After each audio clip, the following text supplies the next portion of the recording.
Ya Rabbi bil Mustafa balligh maqasidana wa ghfir lana ma madha ya wasi'al karami Habibir Mustafa baril maqasidana wa ghfir lana ma madha ya wasi'al Muhammadun sayyidul kaunaini wassaqalain wal fariqaini min arbi wa min ajami ya Habibul Mustafa baligh maqasidana wa ghfir lana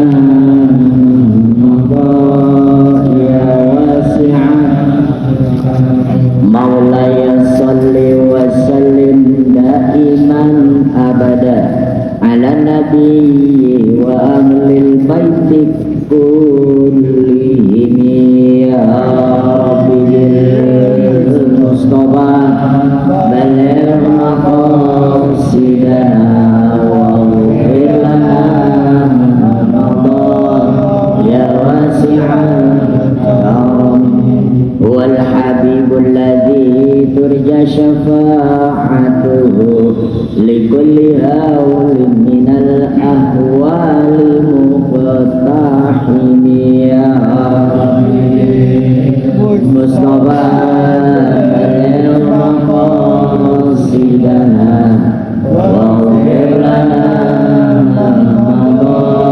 ya wasi'al ya Rabbi waj'al raja'i ghayra mun'akisi ladaika waj'al hisabi ghayra munkhari ya Rabbi Mustafa baligh maqasidana wa ghfir lana ma madha ya wasi'al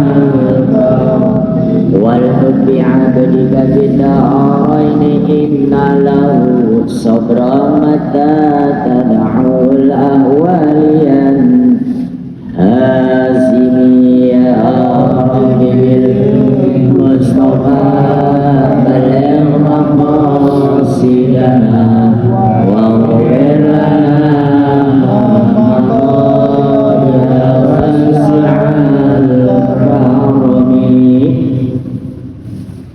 Bismillahirrahmanirrahim. Assalamualaikum warahmatullahi wabarakatuh. Waalaikumsalam warahmatullahi Alhamdulillahi rabbil alamin wal aqibatu lil muttaqin wala udwana 'alal zalimin. Asyhadu an la ilaha illallah wa asyhadu anna Muhammadan 'abduhu wa rasuluh. Allahumma salli wa sallim wa barik ala sayyidina Muhammadin wa ala alihi wa ashabihi ajma'in. Amma ba'd. Rabbana la ilma lana illa ma 'allamtana innaka antal alimul hakim. Bapak-bapak, saudara-saudara, ibu-ibu jamaah taklim Masjid Jami'at Taqwa rahimakumullah. Seperti biasa, sebelum kita mulai pengajian kita ini, mari kita awali yaitu dengan pembacaan suratul Fatihah sebanyak 3 kali. Adapun niat dan tujuan kita, pertama yaitu kita mohon kepada Allah Subhanahu wa ta'ala dengan asbab suratul Fatihah. Allah subhanahu wa ta'ala ampuni atas segala dosa-dosa kita, dosa kedua orang tua kita, dosa kakek dan nenek kita, dosa para guru-guru kita, saudara-saudara kita, mukminin, mukminat, muslimin, muslimat, al-ahya'i minhum wal amwat. Kemudian Fatihah yang kedua, kita mohon kepada Allah subhanahu wa ta'ala, yaitu dengan asbab suratul Fatihah, kita yang hadir pada malam hari ini dan keluarga kita, khususnya jamaah taklim kita ini, senantiasa selalu mendapatkan bimbingan serta perlindungan dari Allah subhanahu wa ta'ala, disehatkan badan kita, dimudahkan dalam segala urusan kita, dimurahkan rezeki kita, dicukupkan atas segala kebutuhan dan permintaan kita selama kita hidup di dunia ini untuk bekal ibadah kita kepada Allah subhanahu wa ta'ala.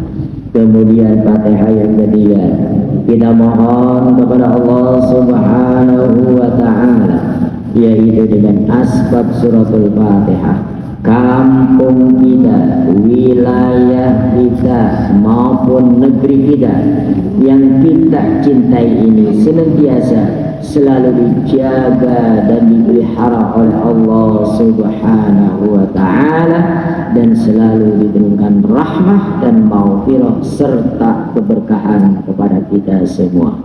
Ala hadhihi niyyah wa biniyatil qabul wassalamah wasihah wal afiyah wal barakah alladhi kama dzakarna, wa nas'aluka bihaqqil Fatihah. A'udzu billahi minasyaitonir rajim. Bismillahirrahmanirrahim.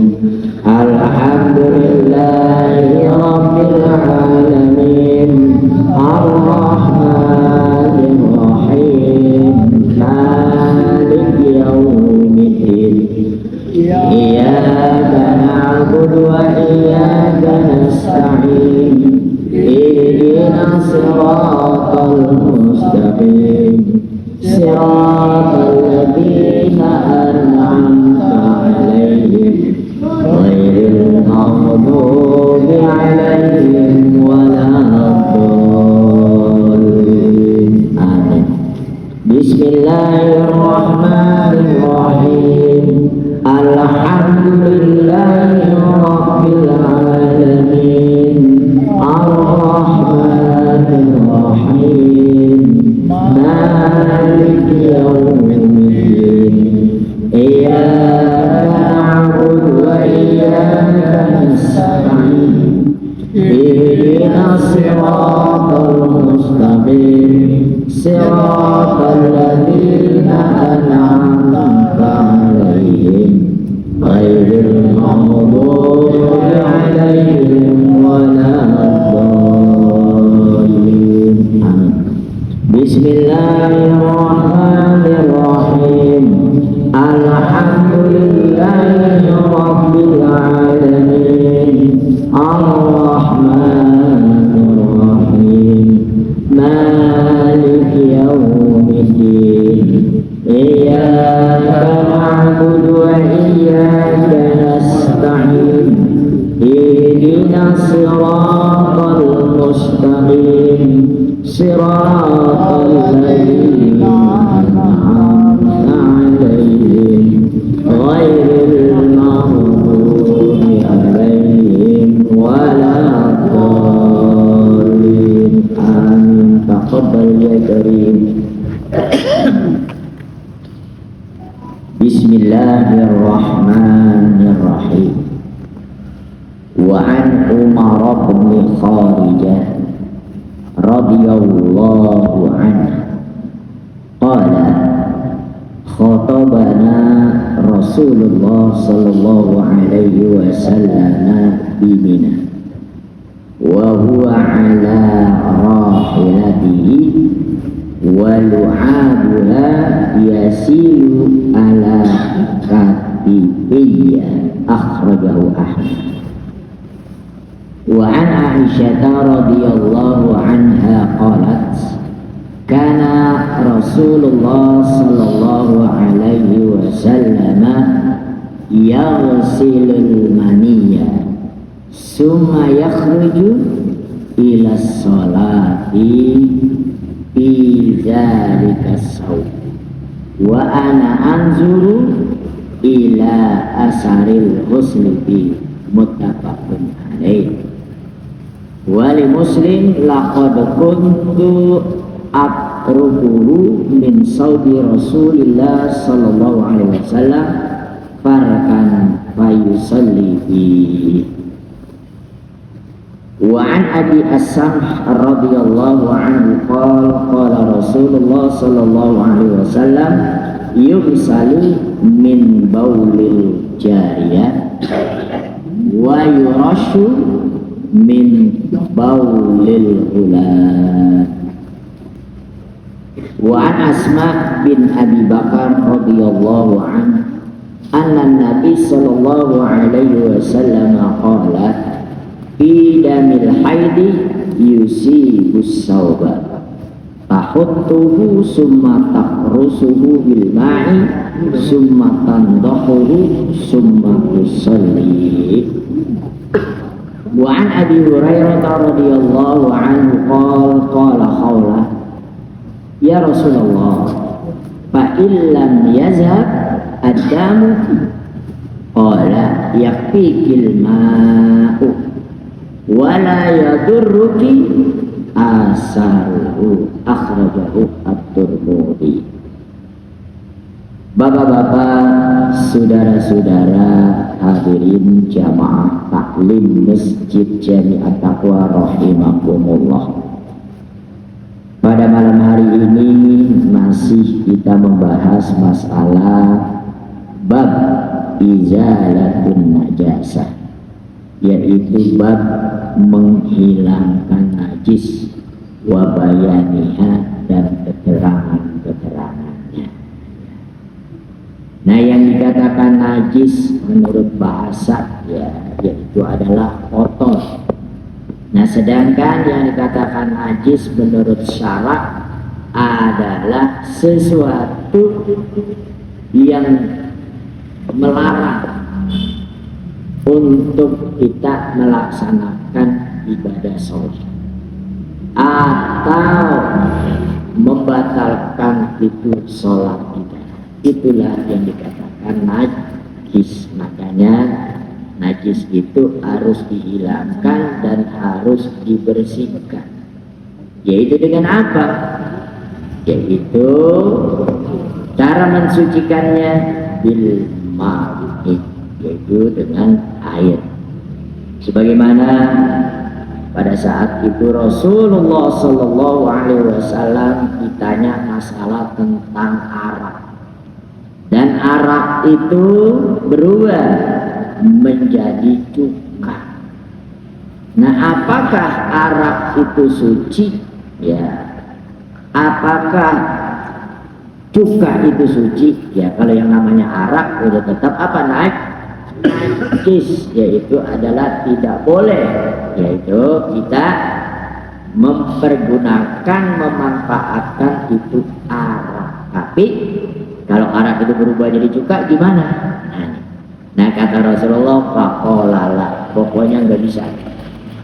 Ya, kalau memang berdasarkan itu asalnya dari yang haram, yang najis kemanapun akan najis. Makanya para ulama berbeda pendapat. Bolehkah kita menggunakan cuka itu yang berasal dari arak? Yang satu mengatakan boleh dan ada yang mengatakan tidak boleh. Kau boleh kalau dia itu berubah dengan sendirinya tanpa ada campur tangan kita. Gitu ya. Nah, disinilah terjadinya perbedaan pendapat, yaitu dengan adanya hadis Anas bin Malik radhiyallahu anhu. Nah kemudian yaitu masalah tentang himar atau keledai. Ya, pada dasarnya himar itu yaitu adalah hukumnya halal. Nah kemudian setelah perang Khaybar, Rasulullah Shallallahu Alaihi Wasallam melarang, mencegah, yaitu memakan daging himar. Kata Rasulullah, fa'innahu rijsun. Nah karena sesungguhnya himar itu adalah najis. Nah sebelumnya himar itu dibolehkan, setelah perang Khaybar tidak diperbolehkan. Nah sebagaimana ini ya, di sini terjadilah perbedaan pendapat. Bagaimana kalau kita itu mempergunakan himar dan himar itu masih hidup, kita jadikan sebagai apa itu? Kendaraan, sebagai mengangkut barang. Nah di sini ada yang membolehkan dan ada yang mengharamkan. Nah sebagaimana wal khayla wal bighala wal hamina litarkabuha wa zinah. Ya. Kau jadikan keledai, kuda, himar, kau jadikan sebagai kendaraan. Nah sedangkan yaitu kuda boleh, himar nggak boleh, berdasarkan hadis yang diriwayatkan oleh siapa itu? Ya hadis yang diriwayatkan oleh Anas bin Malik. Nah kemudian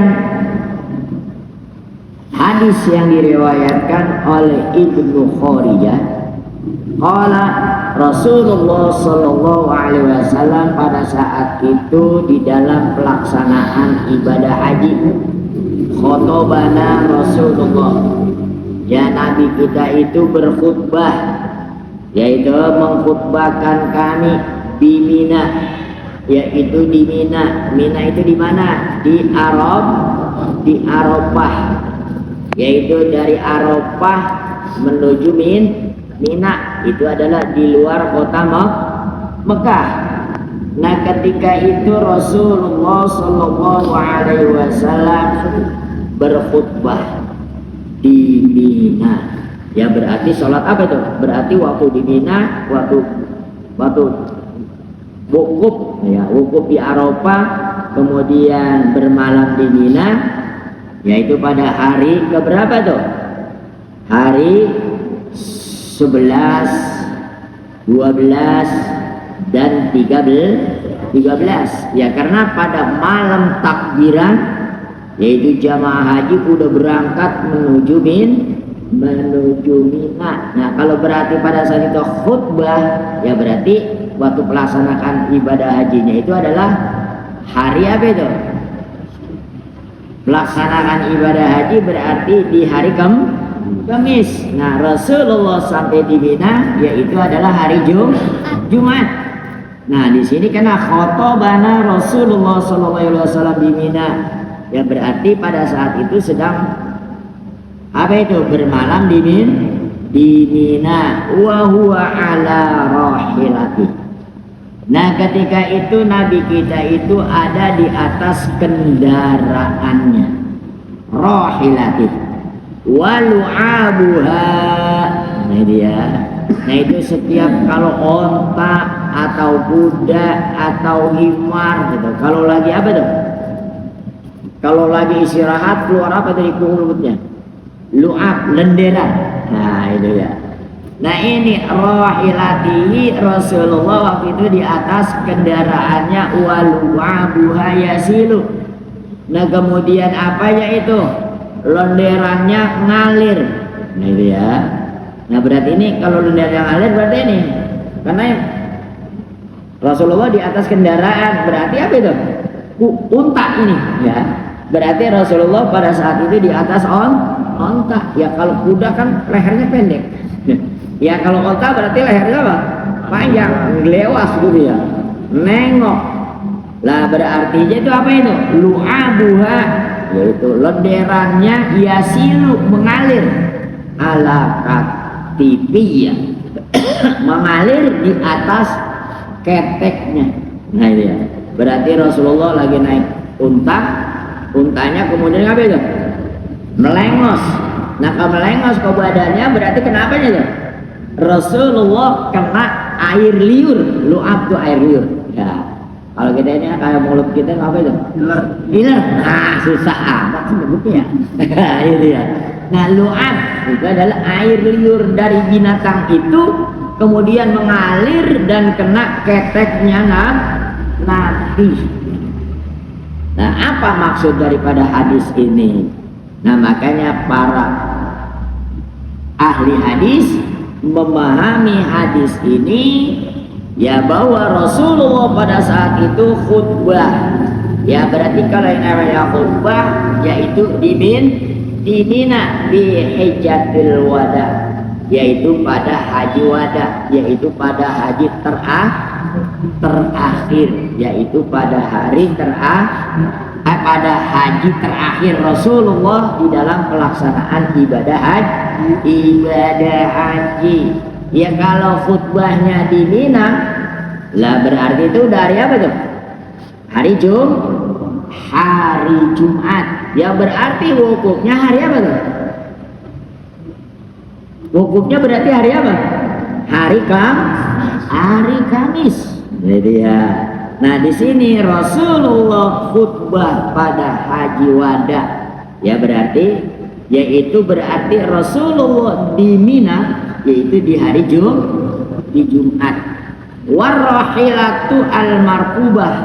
Nah berarti pada itu Rasulullah pada haji wada, yaitu melaksanakan ibadah haji di Mina, dan Rasulullah berada di atas kendaraannya, yaitu di atas apanya tadi itu?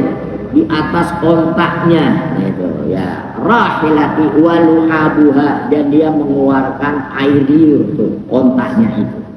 Wa qad raqiban Nabi, dan ketika itu Nabi Shallallahu Alaihi Wasallam sedang naik di atas kendaraan. Karena apa?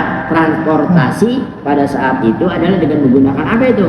Kuda, himar, nah itu bigol, keledai, naqah, yaitu onta. Wa lu'abuha tasilu ala katibiyah. Nah sedangkan Rasulullah terkena air liur itu binatang.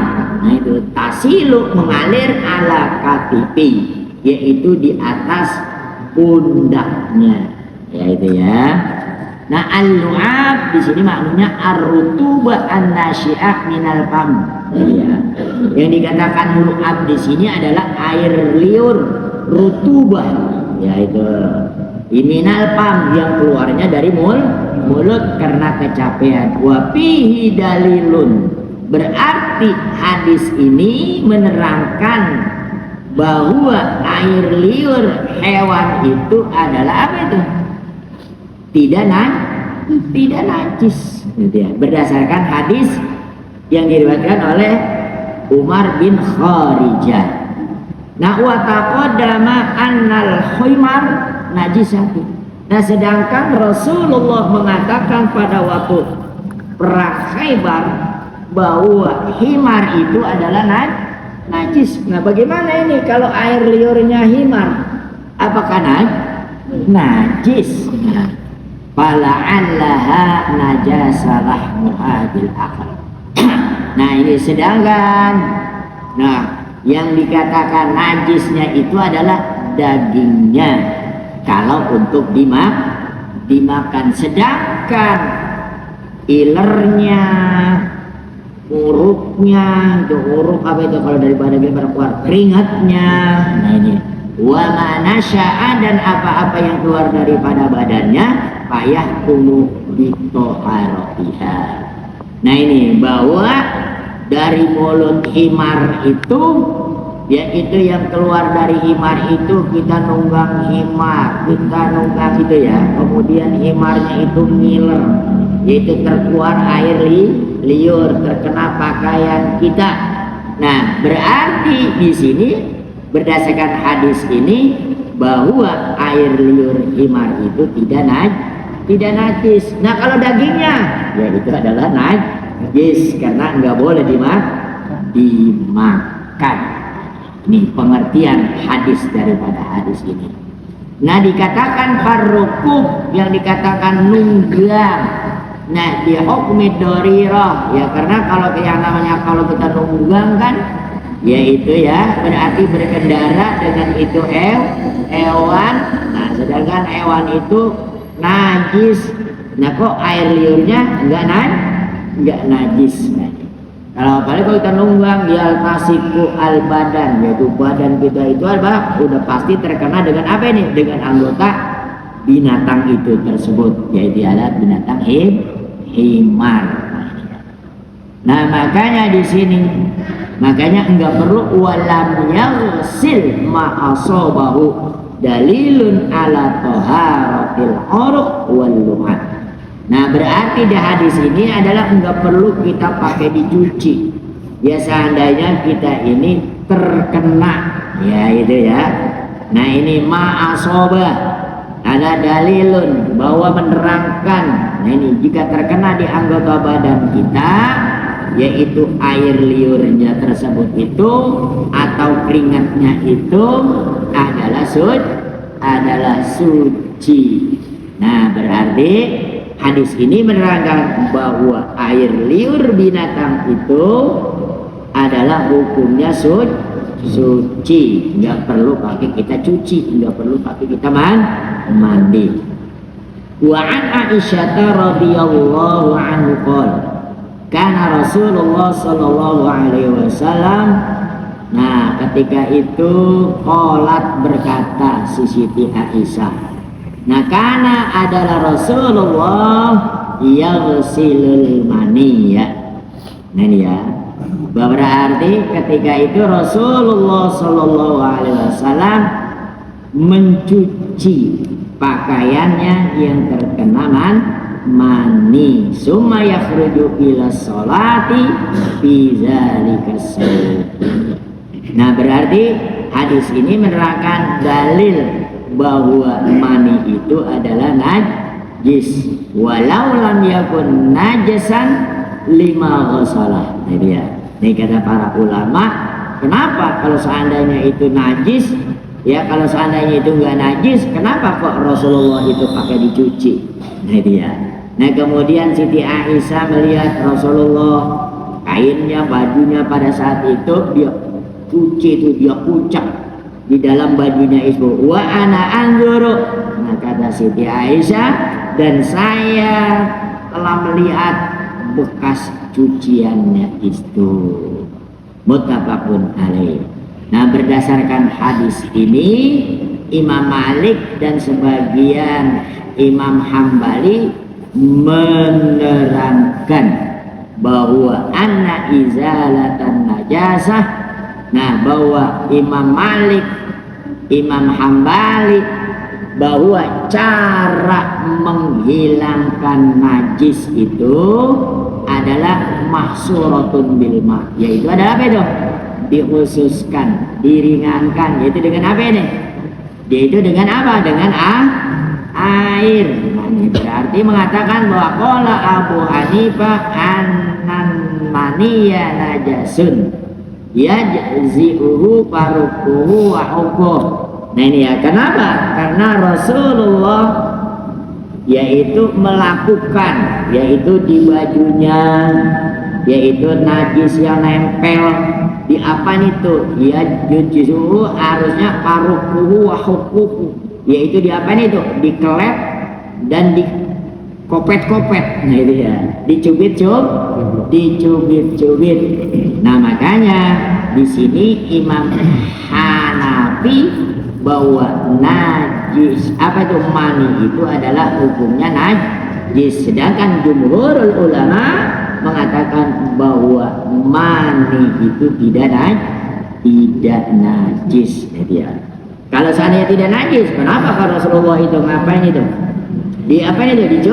Dicuci. Tapi Rasulullah pada saat itu enggak dicuci, cuma dikelet-kelet dong di bajunya. Ibaratnya apa itu? Nah ini berarti mengatakan bahwa ada yang mengatakan bahwa mani itu adalah najis dan ada yang mengatakan bahwa mani itu adalah tidak najis. Nah ini ya bisan wa in kana bisan ya jisihu paruku wa illa fala yujiu illa bil ghusl.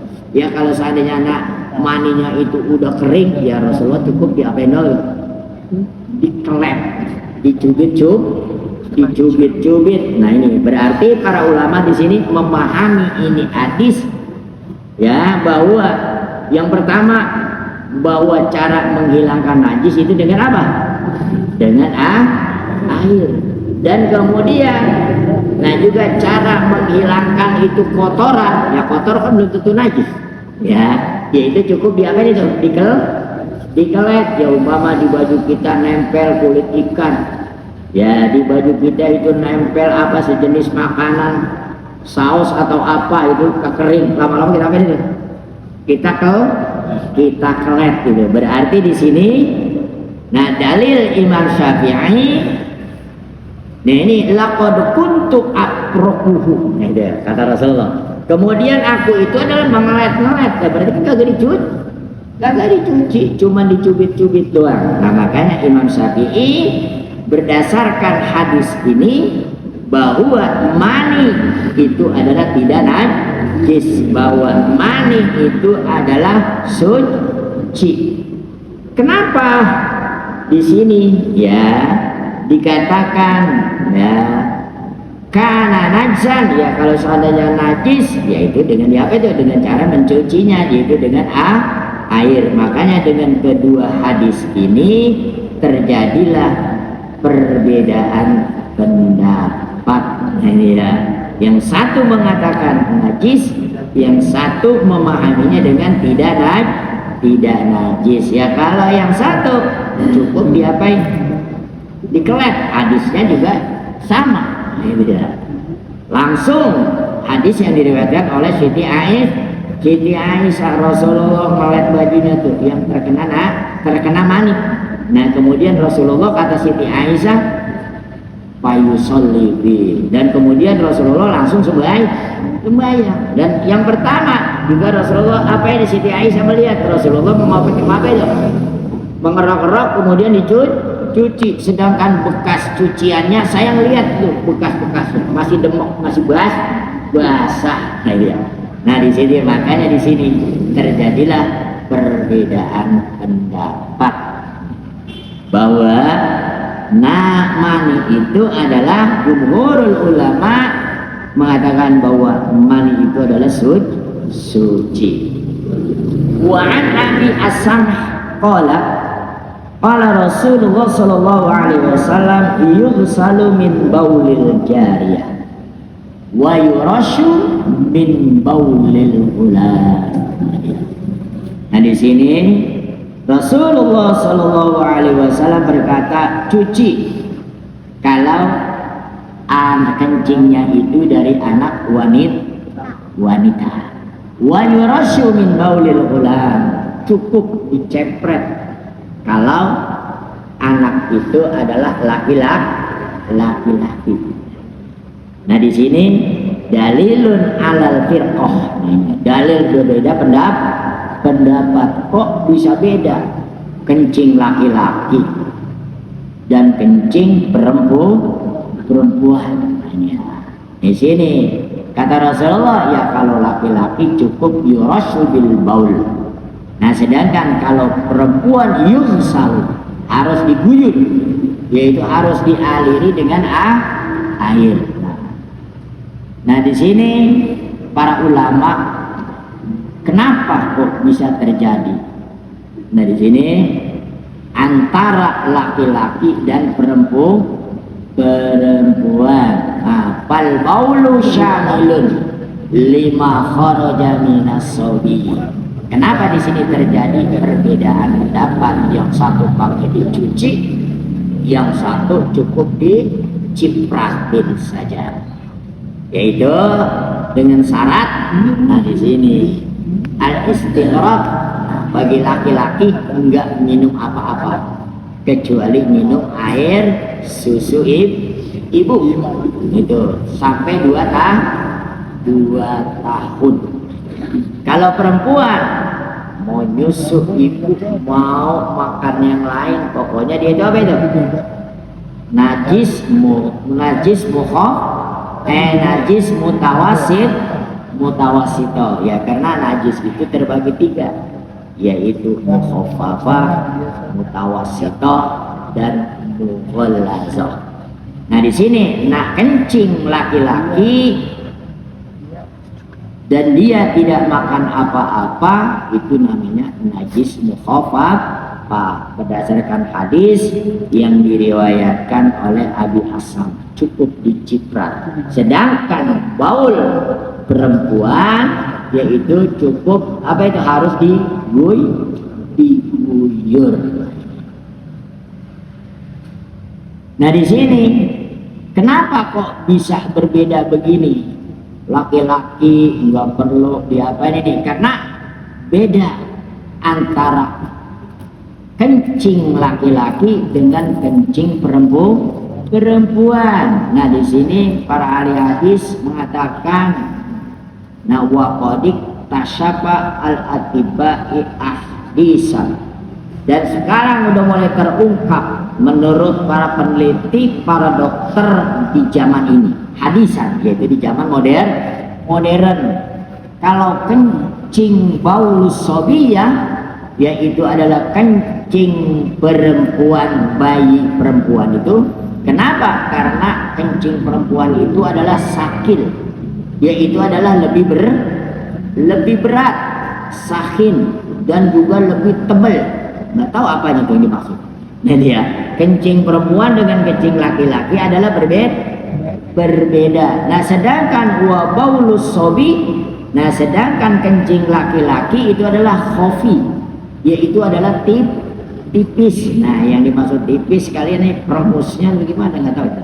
Nah dia, nah ini menurut sekarang di zaman modern, makanya bisa terjadilah kenapa Rasulullah mengatakan hal yang seperti itu setelah penelitian itu.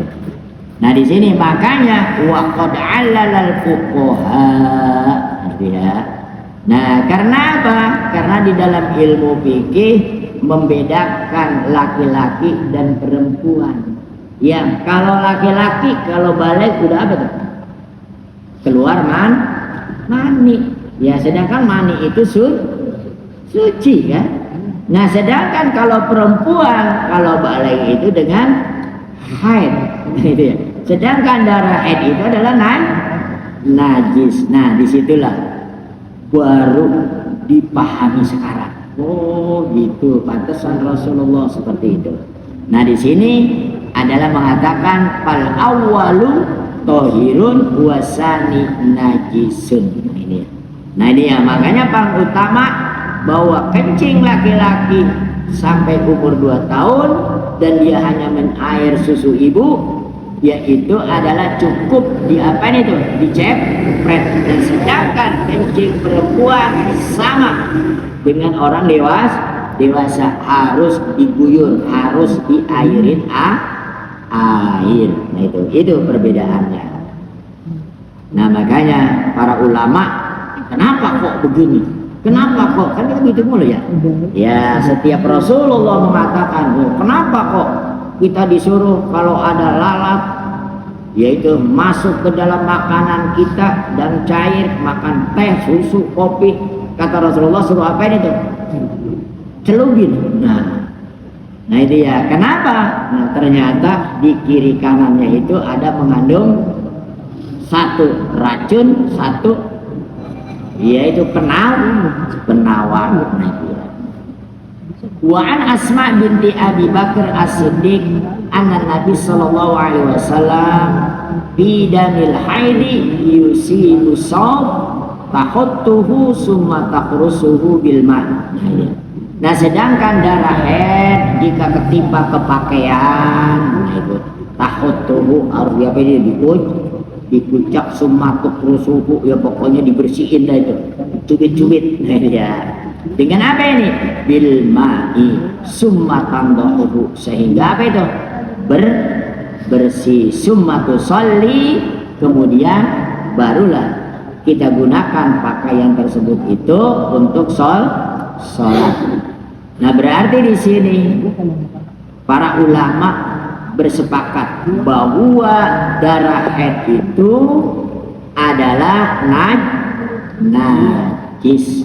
Ya. Nah, berdasarkan hadis ini Asma binti Abi Bakar bahwa kalau pakaian terkena darah haid itu harus dikucek dan harus diairi air. Bagaimana kalau masih bebekas? Nah, insyaallah ada lagi hadisnya.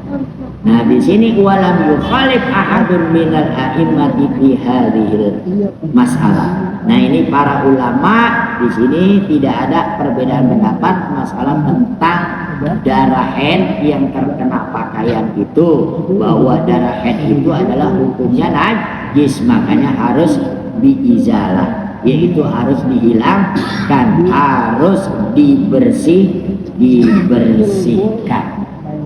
Nah, wa an Abi Hurairah radhiyallahu, dan dari Abu Hurairah semoga Allah ridha, qala berkata, qalat Khawlah, si Khawlah ini bertanya kepada Rasulullah, ya Rasulullah, fa illam yazhabud dam, ya Rasulullah, aku udah ilangin ini pakaian saya, yaitu mungkin warnanya berwarna putih kali ya.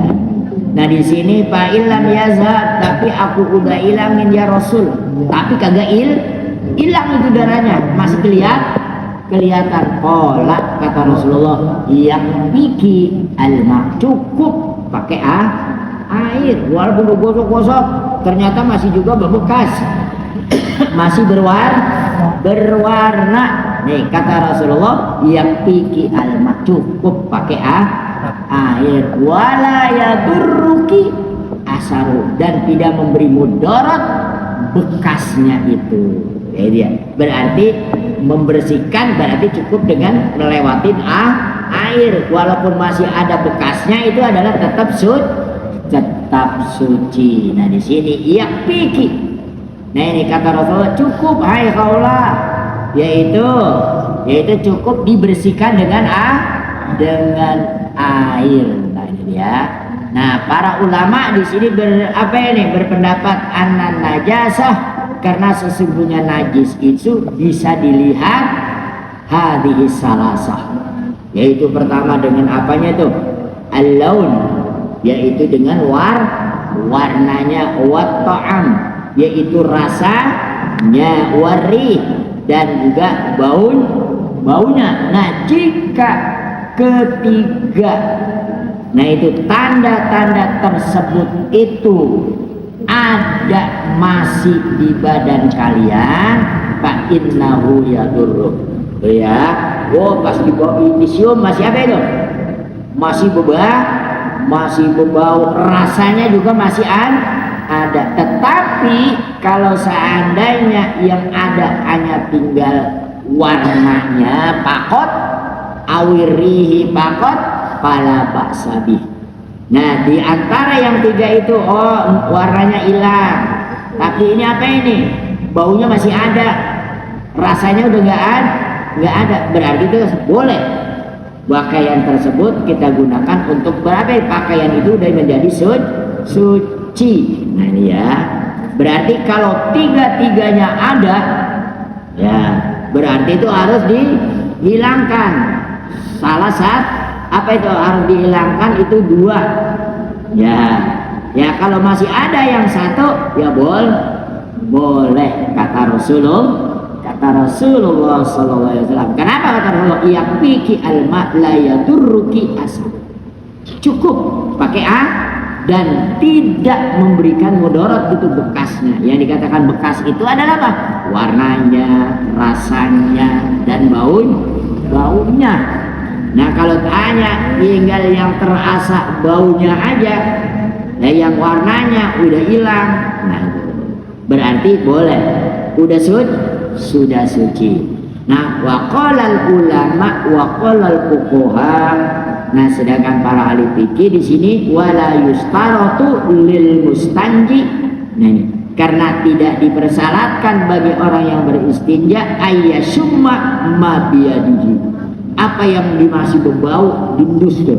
Lah kalau kita cebok dindus-dindus mulu lah pantat kita pegang lah kasih bau mulu lah kagak kelar-kelar tuh. Bisa apa tuh? Redis pantat kita. Nah, disitulah makanya bagi para ulama fikih enggak dipersyaratkan tuh bagi seorang yang beristinja untuk menyium baunya. Ya, yang jelas tadi air udah lewat, ya rasa udah nggak dibahas. Nah, ini kalau suruh nyium mulu, ya sumu bau mulu, yang namanya itu udah pasti bau.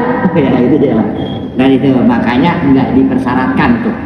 Ya, nggak dipersyaratkan bagi orang yang beristinja itu untuk menghilangkan semuanya. Fa'inna rih bila ta'min wala launin. Nah, karena sesungguhnya bau tidak ada rasa dan juga tidak ada warna makpun anhu, yang kalau masih ada berbau itu masih diapain itu?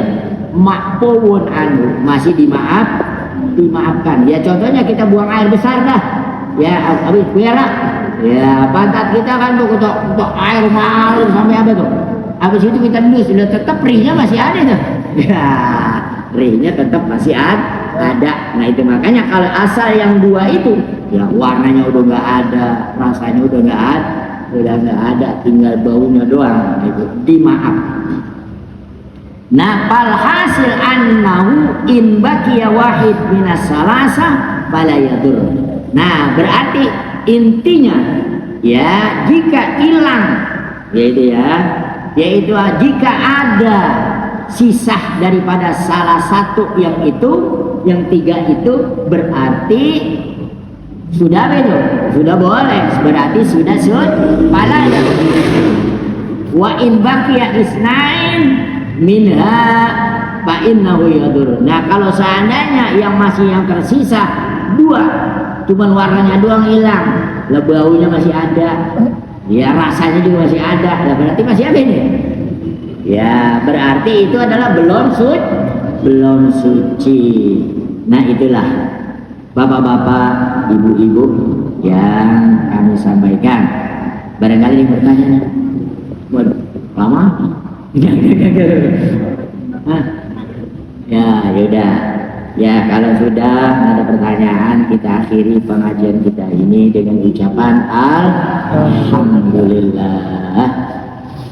Rabbuna ya Karim, Allahumma salli ala habibina wa syafi'ina wa karimina wa ulana Muhammad wa radiyallahu ta'ala an kulli ashabi rasulillahi ajma'in. Bismillahirrahmanirrahim. Alhamdulillahi rabbil alamin. Hamdan yuwafi ni'amahu wa yukafi mazidah. Ya Rabbana lakal hamdu wa lakal syukru kama yanbaghi li jalalika wajhikal karimi wa 'azimi sultanik. Allahumma salli ala nuril anwar wa sirril asrar wa diryatil akhyar wa mutahibatil yasar Sayyidina Muhammadin al-Mukhtar wa alihi al-adhar wa ashabil akhyar adada ni'amillahi wa idolib.